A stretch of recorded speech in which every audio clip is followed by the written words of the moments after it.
Hello, my name is Eileen Malloy.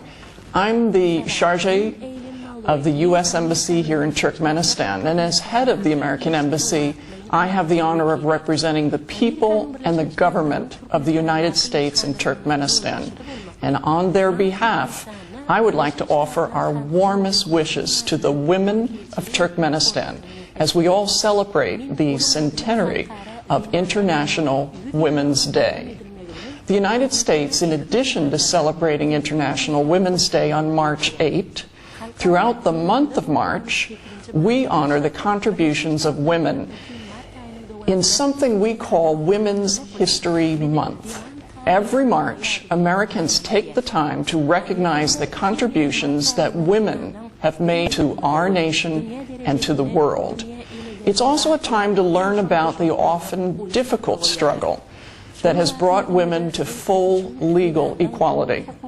To commemorate International Women's Day, the U.S. Secretary of State will host several events to honor the initiative, the empowerment, and the achievements of women in the United States and throughout the world. We here at the American Embassy in Turkmenistan will follow suit. We will hold additional events in the coming month as part of our celebration of Women's History Month.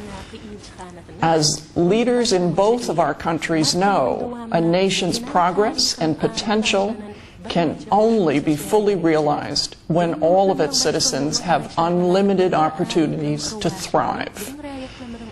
And those opportunities are only possible when equal rights are a genuine reality in our daily lives.